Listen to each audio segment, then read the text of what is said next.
Project संचालित किया जा रहा है, जिसके अंदर 385 CCTV कैमरा, जिसमें बुलेट कैमरा, PTZ कैमरा और MPR कैमरा शामिल हैं।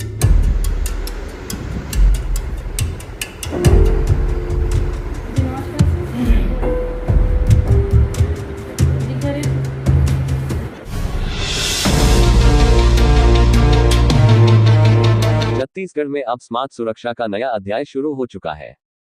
14 अगस्त को राजनांदगांव जिले के इंटीग्रेटेड कंट्रोल रूम नियंत्रण कक्ष का भव्य लोकार्पण किया गया, जो जिले में सुरक्षा व्यवस्था को एक नई दिशा देगा। कार्यक्रम की शुरुआत विधानसभा अध्यक्ष डॉक्टर रमन सिंह के हाथों से वृक्षारोपण कर किया गया।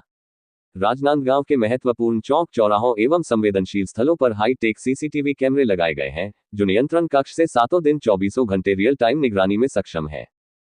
उन्नत तकनीकों से सुसज्जित पुलिस कंट्रोल रूम पुलिस के कार्यों को त्वरित और प्रभावी बनाने में सहायक सिद्ध होगी। स्मार्ट टेक्नोलॉजी की रीढ़ बनेगी। विधानसभा अध्यक्ष डॉक्टर रमन सिंह ने कहा कि ये प्रणाली केवल निगरानी तक सीमित नहीं है, बल्कि शहर की कानून व्यवस्था, ट्रैफिक प्रबंधन और आपातकालीन प्रतिक्रिया को भी मजबूती प्रदान करेगी। जिले के पुलिस अधीक्षक ने बताया कि क्षेत्रों की सुरक्षा व्यवस्था को ध्यान में रखते हुए हाईटेक कैमरे भी लगाए गए हैं, जो क्षेत्रों में होने वाली गतिविधियों पर पुनर्तः निगरानी रखेगी। 14 अगस्त आज़ादी के पर्व के पूर्व संध्या पे राजनांदगांव शहर को एक बड़ी सौगात मिली है, और वो भी सौगात यहाँ के नागरिकों के संस्थाओं के सहयोग से मिली है। करीब 365 कैमरे राजनांदगांव के चप्पे चप्पे में लगे हैं, शहरों में गलियों में लगे हैं, और वो इंटीग्रेटेड जो आप इस इंटीग्रेटेड कंट्रोल रूम देखना चाहते हैं, ऊपर जा सकते हैं। इंटीग्रेटेड कंट्रोल रूम की स्थापना यहाँ करके यहाँ से पूरे शहर की गतिविधियाँ, कहाँ किस प्रकार की घटना हो रही है, कि रात में चोरी होती है, कुछ लूट होता है, कुछ हत्या होती है, अपराधी भागते हैं, या तो किसी के चैन खींच के भागने की घटना होती है, मोटरसाइकिल चोरी घटना होती है, या झगड़ा भी होता है। तो इसका सीधा प्रत्यक्ष विटनेस के लिए ये जो त्रिनेत्र है वो देखता रहेगा, और वहाँ इमीडिएट फोर्स पहुँच के तुरंत उसको मदद भी करेगा। और कोई चोरियाँ होती है, बड़ी चोरियाँ, अभी मैं देख रहा हूँ कि पिछले 6 महीने से इस त्रिनेत्र का उपयोग करके अच्छे केस को सुलझाया गया है, बड़ी बड़ी चोरियाँ पकड़ने में सहायक हुई, अपराध कम होता है।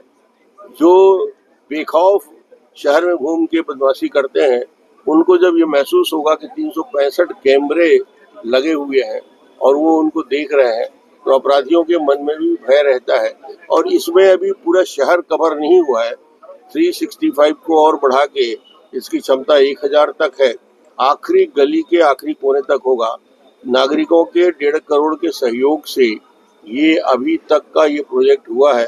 छत्तीसगढ़ का पहला प्रोजेक्ट है इंटीग्रेटेड कंट्रोल रूम जो बना है, जो त्रिनेत्र के रूप में, बहुत ही एक सराहनीय प्रयास है। मैं IG साहब को और SP को और पूरी टीम को बधाई देता हूँ इस कल्पना को साकार करने के लिए। और आज मैं ये कह सकता हूँ कि नगर की सुरक्षा, शहरों के अमन चैन को कायम रखने में एक महत्वपूर्ण भूमिका होगी, जिसमें शहर के नागरिकों का भी बड़ा योगदान। त्रिनेत्र प्रोजेक्ट के अंतर्गत आज मॉडर्न इंटीग्रेटेड कंट्रोल रूम का शुभारंभ हुआ है। इसके अंदर हम लोगों ने पुलिस कंट्रोल रूम, डायल 112 का कंट्रोल रूम और त्रिनेत्र के 500 से अधिक कैमरों का जो कंट्रोल रूम है उसको इसमें इंटीग्रेट किया है, ताकि हम लोग तुरंत जो हमारा रिस्पॉन्स टाइम है उसको कम कर सकें। जहाँ पे ज़रूरत हो वहाँ पे लॉ एंड ऑर्डर और क्राइम के केस में हम लोग तुरंत उसमें रिएक्ट कर सकें। साथ ही जो हमारे कैमराज, जो करीब 385 नए कैमराज लगाए जा रहे हैं, उनमें सभी PA सिस्टम एनेबल्ड है। तो कंट्रोल रूम से बैठकर ही जो हमारे कंट्रोल रूम ऑपरेटर हैं वो लॉ एंड ऑर्डर को कंट्रोल कर सकते हैं, पब्लिक को डायरेक्शंस दे सकते हैं, जो ट्रैफिक मूवमेंट और लॉ एंड ऑर्डर दोनों में काम आएगा। इन कैमराज में PTZ, NPR और बुलेट कैमरा सभी शामिल हैं। साथ ही इसका उपयोग हम लोग चालान के लिए और ब्लैक लिस्टेड व्हीकल्स को ट्रैक करने के लिए भी करेंगे, जो कि क्राइम के लिए भी इन्वेस्टिगेशन के लिए काफ़ी उपयोगी साबित होगा। ऑलरेडी इस ग्रिड से हम 250 से ज़्यादा अपराधों का निराकरण कर चुके हैं, निकाल कर चुके हैं, और भविष्य में जैसे जैसे ये ग्रिड बढ़ेगी इसमें इसमें और हम लोगों को डिजिटल एविडेंस कलेक्ट करने में भी मदद मिलेगी और कन्विक्शन रेट में भी सुधार करने में मदद मिलेगी। अभी वर्तमान में करीब 70 किलोमीटर का हमने ऑप्टिकल फाइबर केबल इसमें बिछाया है, जिसको भविष्य में और बढ़ाया जाएगा। 1000 कैमरों का हमारे पास सर्वर कंट्रोल रूम है और जिसमें 180 डेज का अभी बैकअप का हम लोगों ने प्लान किया है, जिसको भविष्य में और एक्सपेंड किया